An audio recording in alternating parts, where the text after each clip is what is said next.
Here's more wrestling news for July 5th, 2021. And your headlines for this afternoon include why Zelina Vega lost during her return to WWE SmackDown, Kurt Angle added to Virtual Basement's wrestling code, Jon Moxley's new look shocks fans, why Braun Strowman shotguns a PBR and poses like Hulk Hogan, veteran referee on Brock Lesnar legitimately hurting current WWE star in a match, Nikki Cross on the inspiration behind her superhero gimmick, Vince McMahon threatened former WWE champions with $2,000 fines, The Rock provides an update on his DC Comics movie Black Adam, JJ Dillon recalls Vince McMahon expecting to go to prison in the 90s, and more. We are starting today with Zelina Vega, who will be in the Women's Money in the Bank ladder match after returning to WWE last Friday. Upon her return, Vega was immediately added to the Money in the Bank ladder match before losing to Liv Morgan, and there's a reason for Vega's defeat on her first night back. PW Insider reports that Vega's loss is justified because she's already had a stronger push this week by being added to the women's ladder match than she ever had on the main roster before being fired last year. Vega was mostly a manager during her first run in WWE, having fewer than 30 matches during her 2 years on Raw and SmackDown, and PW Insider report that Vega has been plugged in to Morgan's storyline. Vega, who's listed as a heel in WWE's internal roster, may have lost the match, but it also progressed Morgan's storyline as she continues to try and earn a spot in the match despite constantly being snubbed by Sonya Deville. We've got some video game news next, as the game developers Virtual Basement are working hard on their upcoming game The Wrestling Code and now have a huge addition to the roster. It's been confirmed that Kurt Angle will be a playable character in the game, joining the likes of Raven, Brian Cage, Justin Credible, and Thunder Rosa. The new game is said to be inspired by classics such as SmackDown Here Comes the Pain and No Mercy, and while no release date has been confirmed yet, fans will be able to play it on PC, PlayStation 5, and Xbox Series X whenever it releases. AEW news now, as Jon Moxley has been a face of the company ever since he debuted in 2019, and now the former world champion has a brand new look. During a memorabilia signing in Las Vegas, Moxley removed his cap for a second, revealing a completely shaved bald head. Moxley's bald reveal only lasted a moment, but it shocked a lot of fans on Twitter who expressed their surprise at Moxley's new look. The former AEW World Champion is out indefinitely as he recently became a father, and that's clearly not the only big change in the wrestler's life. Yesterday, countless Americans celebrated Independence Day, and although Braun Strowman is still under a 90-day non-compete clause with WWE, he was kept busy celebrating America's birthday. On social media, Strowman was decked out in a Beefomania shirt and shotgun a Pabst Blue Ribbon beer, but encouraged fans to, quote, drink Wisconsibly. After smashing the beer, Strowman struck a Hulk Hogan pose and showed off his huge muscles doing so. After being released from WWE, it was reported that Strowman is charging a ton of money for indie bookings, with plenty of perks being added to it, and with Mark Henry, the man who helped Braun be hired by WWE, now pushing for AEW to sign him, we'll have to see what the future holds for the former Universal Champion. From one Universal Champion to another, as Brock Lesnar is one of wrestling's most legitimate athletes, having faced some of WWE's biggest ever names. At SummerSlam 2016, Lesnar faced Randy Orton in what many considered a dream match, which ended prematurely when Orton was busted open and bled profusely.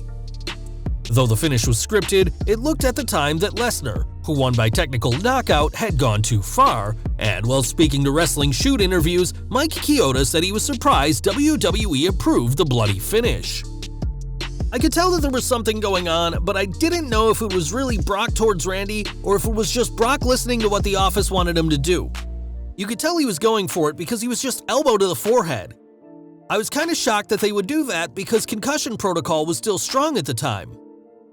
After the match, Chris Jericho confronted Lesnar backstage, and the two yelled before Jericho was told the finish was planned. Chioda added that before the match, Orton and Lesnar didn't talk all day, which only made it seem more believable that Lesnar had hurt the Viper for real, and the match remains one of WWE's most shocking encounters of the past decade.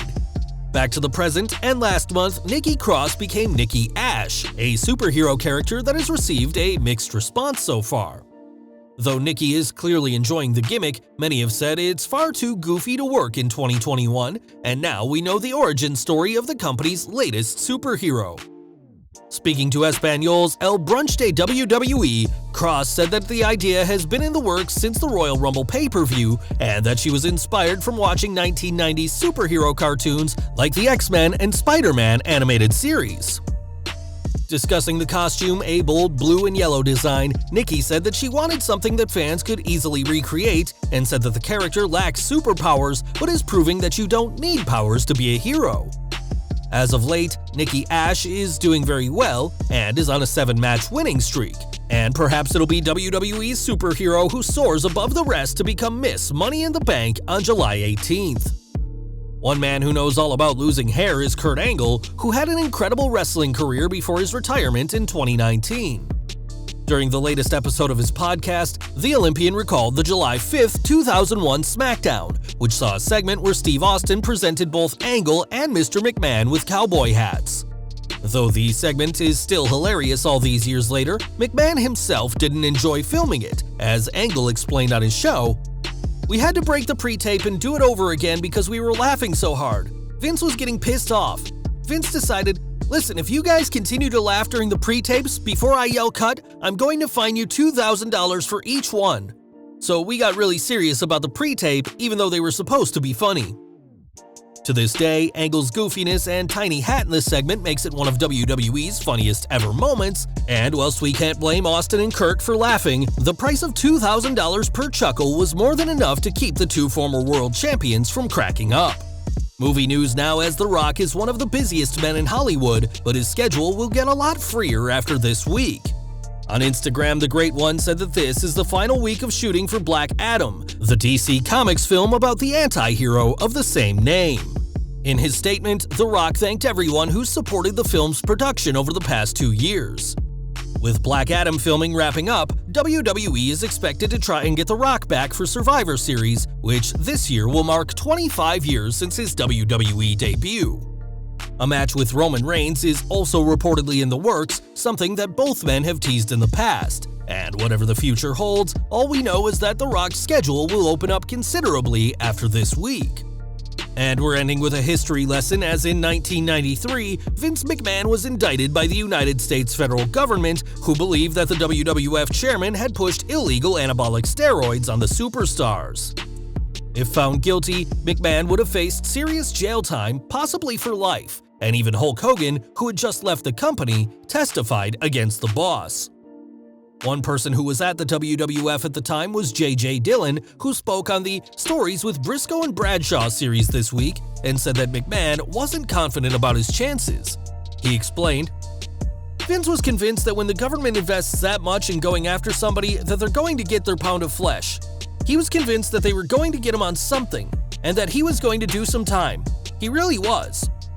Dillon also confirmed that had McMahon been convicted, the plan was for Jerry Jarrett, the father of Jeff, to take over the company, but that never happened. Out of the 11 wrestlers who testified, only Nails actually claimed McMahon had handed him steroids, and he was treated as a contradictory, hostile witness after admitting he hated Vince.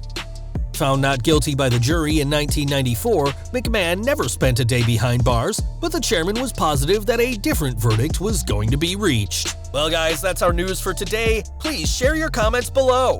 Also hit the like button, subscribe to our channel, and hit the bell icon to receive all notifications. And as always, thanks for watching.